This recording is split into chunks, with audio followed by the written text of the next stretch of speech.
Bangun jam 5 pagi langsung belanja ikan segar untuk dibawa ke gubuk. Nyampe di ladang langsung kita panggang dan bumbunya sesuai dengan menu yang tersedia di ladang. Jadi begitu bangun pagi, kita langsung belanja ikannya dulu sebelum berangkat ke ladang. Karena takutnya stoknya nanti habis, karena di sini cuma satu tempat perbelanjaan di pagi hari. Di sini ikannya saya pilih yang agak besar, 3 ekor sekitar 1 kilo 7 ons. Jadi di sini langsung saya suruh dibersihkan dan sekalian langsung dipotong panggang. Dan ini sudah sekitar pukul jam 10 pagi, jadi anak sekolah sudah pada pulang, jadi kita langsunglah berangkat ke ladang. Sekarang kita sudah sampai di ladang, langsunglah kita persiapkan bumbunya. Seperti biasa kalau ikan dipanggang itu enaknya dicocol sama bumbu rias. Yang pertama saya petik yaitu cabai rawit, tapi saya petik beberapa aja karena kami nggak suka terlalu pedas. Dan yang berikutnya inilah namanya bumbu rias. Kalau kalian kenal kecombrang, inilah batangnya. Tapi batangnya yang muda ya, yang isinya masih seperti ini. Dan inilah kita jadikan sebagai bumbunya. Sebenarnya lebih enak lagi dicampur dengan andaliman, tapi lupa pula aku tadi bawanya dari kampung. Lagian pohon andaliman gak ada di ladang kami. Tapi tenang aja, walaupun tidak ada andaliman tetap rasanya mantap. Dan inilah pohon kemiri, tapi buah kemirinya sudah dikumpulkan mamaku terlebih dahulu. Inilah kita ambil beberapa buah dan kita bakar semua bumbunya baru diulek. Bumbu yang dibakar bawang merah, bawang putih, rias, dan kemiri. Oh iya, hampir aku lupa tadi mengambil jeruk nipis. Ada 2 buah ini, cocok nanti ini diperas ke bumbunya setelah diulek. Jadi tadi sebenarnya ini cocoknya diolesin juga di ikannya sebelum dipanggang. Tadi lupa kami kan, jadi nggak apa-apalah, mantapnya itu semua. Bumbu yang dibakar tadi sudah bisa diulek dan ini kita persiapkan juga memanggang ikannya karena arangnya sudah banyak. Jadi fungsinya batangnya rias itu dibikin biar nggak terbakar. Coba kalau kayu tadi kan pasti sudah menjadi arang dan patah. Jadi kalau kayak gini nggak bakalan gosong. Tidak lupa kita oleskan juga kecap manis sedikit ke ikannya. Saatnya kita mengulek semua bumbu yang sudah dibakar tadi. Tapi yang pertama kita ulek yaitu cabai rawit. Karena agak lama tadi kami berangkatnya ke ladang ini, aku khawatir kan nanti ada yang lapar padahal ikannya belum masak. Jadi aku belilah tadi mie gorengnya 3 bungkus untuk jaga-jaga. Jadi kami di sini lumayan rame seperti biasa. Edakku, botoku, paramanku bersama anak-anakku. Mamaku tadi udah pulang duluan karena ada urusannya di kampung penting. Jadi yang baju putih itu kakak Mika itu ngambek, dia pengen pulang juga sama mamaku. Padahal dibilang belum makan, sini aja kita makan dulu baru pulang, nanti cepat pulang. Tetap nggak mau. Tapi makan rame-rame itu juga lebih enak ya. Coba lah, menunya pun enak gitu. Kalau kita makan sendiri di ladang tetapnya nggak nikmat. Karena bumbunya sudah hampir selesai dan ikannya sudah masak, kita persiapkanlah daun pisang sebagai alas kita makan. Pikiranku tadi pagi waktu beli ikan ini di kampung, jadi 3 aja udah cukup lah ini, nanti mau bajar pula gitu pikirku kan. Rupanya karena dipanggang itu kelihatan sedikit, tapi tetapnya cukup. Jadi kami makan ini sekitar pukul 1 siang, jadi udah pas juga laparnya kan, pas juga lah lagi hangat-hangat gini dimakan. Pokoknya mantap kali lah, mari makan semuanya. Jadi inilah mie goreng yang aku ceritakan tadi, tapi untung aja aku bawa sebagai lauk tambahannya. Terima kasih sudah menonton, kami lanjut makan siang dulu, bye-bye.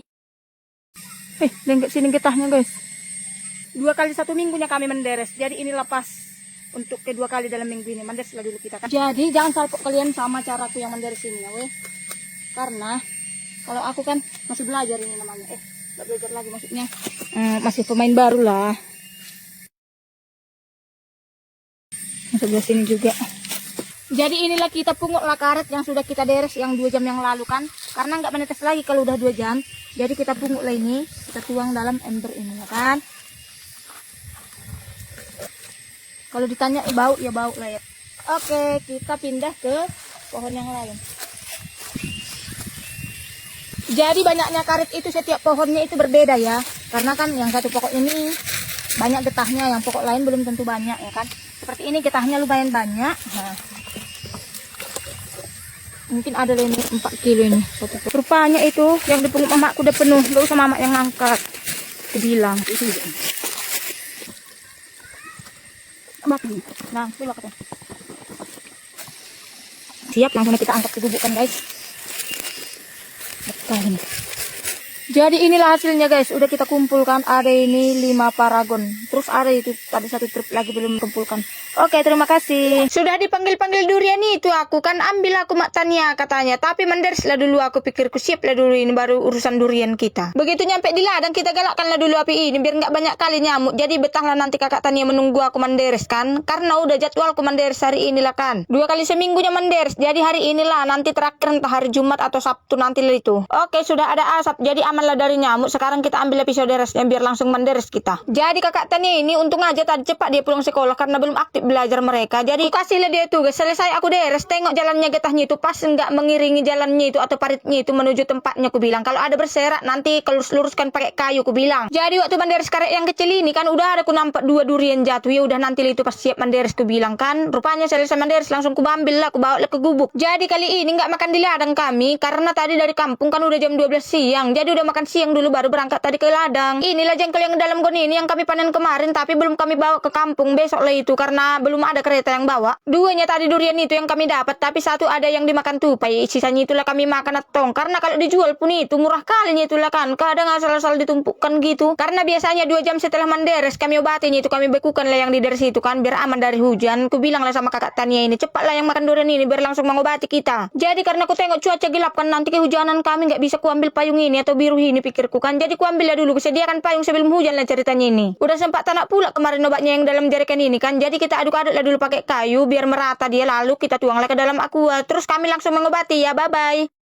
Berburu limbatar dan memetik bunga kates lengkap dengan rimbangnya juga. Kalau di tempatku namanya limbatar itu hewan yang ada di dalam bambu itu kan katanya itu bisa dikonsumsi sih. Cuman kita cek dulu ya ada atau enggak. Ciri-ciri bambu yang ada limbatarnya katanya itu bambunya itu berdekatan ngawannya. Kalau bahasa Malungun ngawan namanya. Apanya bahasa Indonesianya itulah kan. Seperti yang di video inilah contohnya. Ternyata kami cek lah rupanya udah berlobang dia. Jadi hewannya itu sudah pada keluar kata mamaku. Udah kelamaan kami pula ngambilnya ini. Berarti itulah namanya belum rezeki. Ya udah lanjutlah kita mengambil bunga kates ini biar ada kita urap besok beserta daun ubi. Karena pohonnya ini terlalu tinggi jadi nggak bisa lah kita ambil langsung dipetik gitu kan. Kalau bisa memanjat sih bisa. Cuman aku nggak pintar manjat. Untunglah ada ini kayu kecil yang panjang kan jadi bisa lah menyampaikan tangan kita ke atas. Tapi hati-hati juga kita kalau mengambil dengan cara seperti ini ya weh. Kan ini kan kates banyak getahnya. Takutnya nanti jatuh pula getahnya itu ke mata kita bahaya. Seharusnya kayuku ini harus bercabang biar mudah dia kalau nggak pakai sabit di atas gitu kan. Cuman kita menggunakan ini aja lah alat seadanya. Aku nggak ambil banyak, cuma sekali nyayur aja. Jadi gitu jatuh, langsung aku kumpulkan karena ada ayam di bawah. Rupanya ayam ini suka kali makan bunga kates, weh. Baru tahu aku.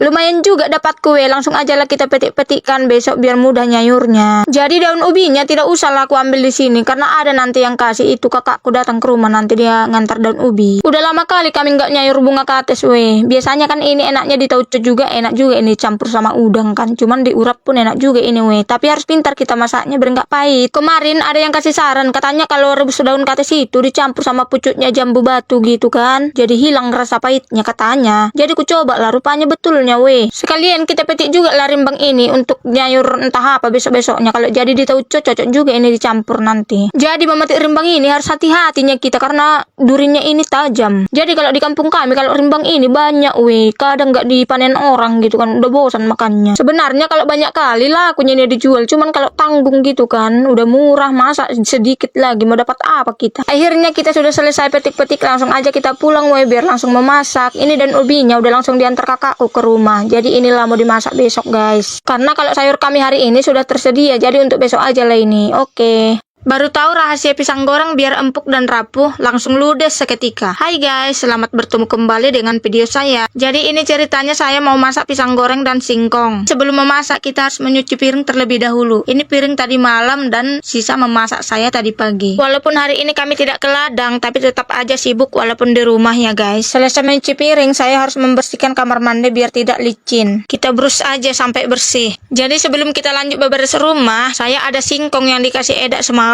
Jadi kita rebus dulu sebelum bikin tela-tela guys. Jadi kita bersihkan di kamar mandi aja biar lebih mudah. Kan tadi kamar mandinya sudah dibrus jadi sudah steril. Ternyata singkongnya banyak yang tidak bagus. Jadi kita ambilnya yang bagus aja. Nanti kan sekalian memasak goreng pisang. Tidak tahu kenapa kelihatan dari luar bagus semua. Ternyata di dalam itu nggak bagus guys. Jadi karena yang bagusnya cuma sedikit, kita memasak atau merebus pakai periuk kecil aja. Jadi langsung kita aja masak di kompor. Nanti kan tunggu dingin agak lama. Jadi kita sambil beres-beres dulu. Karena saya saya keasikan ngapel dan nyapu rumah, ternyata singkongnya sudah kering guys. Maaf ya, lagi pengisian suara, ada suara anjing tetangga lagi menggonggong. Jadi setelah beberes rumah, langsung aja kita kupas pisang yang dipanen semalam, agar langsung kita goreng juga bersama ubi yang direbus tadi, biar kita iris-iris juga. Setelah kita kupas, kita bentuk seperti yang dijual-jual itu loh guys. Jadi ceritanya ini biar kita seperti yang beli juga, jadi rasanya kan makin nikmat. Jadi pisang yang direbus tadi juga kita iris juga, membuat tela-tela tapi tanpa bumbu ya guys. Ini rasa original. Untuk menggoreng pisangnya kita menggunakan tepung jagung dan tepung roti. Tapi takarannya 2:1, lebih banyak tepung rotinya dibanding tepung jagungnya. Jadi minyak gorengnya sudah kita panaskan, langsung aja dimasak satu persatu. Warna aslinya ini lebih cantik ya guys. Ini pakai HP kentang jadi warnanya agak memerah gitu. Gorengannya sudah masak guys. Mari merapat bagi yang mau. Sampai di sini dulu video saya guys. Kami mau makan gorengan dulu. Bye bye.